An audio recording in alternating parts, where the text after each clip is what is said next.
ஒரு சின்ன தொழிற்சாலை நகரம். இரவும் பகலும் இயந்திர சத்தம், புகை, தூசி, சோர்வு. அங்கே வாழ்ந்தான் தாமஸ். 32 வயது. வேலை ஜவுளி கிடங்கில் நைட் செக்யூரிட்டி.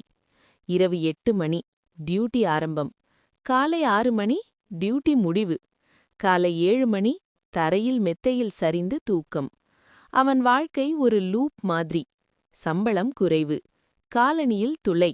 மின்தீசிரி உடைந்தது. அபார்ட்மெண்ட் ஒரே அறை, சுவரில் பிளவு. ஆனா அவனை அதிகம் வதைத்தது வறுமையில்ல, நான் எங்கும் போகவில்லை என்ற உணர்வு. அந்த காலையிலே வேலை முடிச்சு வீடு நடந்து போகும்போது ஜன்னல் வழியாக வாழ்க்கை வேற மாதிரி தெரியும். பிரேக்ஃபாஸ்ட், குடும்பங்கள், பள்ளி, குழந்தைகள், கிளீன் ஷர்ட் போட்டு ஆஃபீஸ்.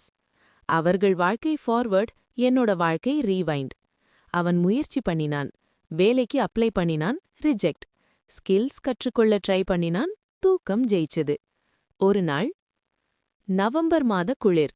காலை டியூட்டி முடிந்து வெளியே வந்தவுடன் ஃபோன். அம்மா ஹாஸ்பிட்டல்ல, உடனே வா. 3 மணி நேர பஸ் பயணம். ஹாஸ்பிட்டல் பெட்ல அவன் அம்மா. பலவீனம், கைகள் நடுங்குது. டாக்டர் சொன்னார், அவங்களுக்கு ரெஸ்ட், நியூட்ரிஷன், மெடிசின் தேவை. அவள் கைய பிடிச்சு சொன்னாள், தாமஸ், என் வாழ்க்கை போராடி கழிந்தது. உன் வாழ்க்கையும் அப்படியே போகக்கூடாது. ஒரு வழியை கண்டுபிடி, சத்தியம் செய். அவன் உள்ளே ஏதோ உடைந்தது. சோகமில்ல, ஆத்திரம். வெளியே ஹாஸ்பிட்டல் வெளியே வந்தான். டைம் காலை 5 மணி.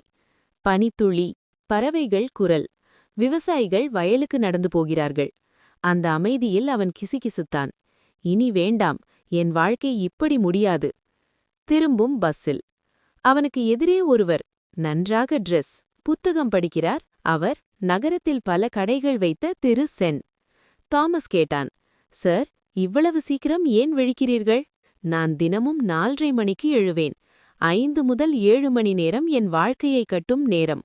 உலகம் தூங்கும் நேரம், நான் வளர்கிறேன். ஆனா தூக்கம்?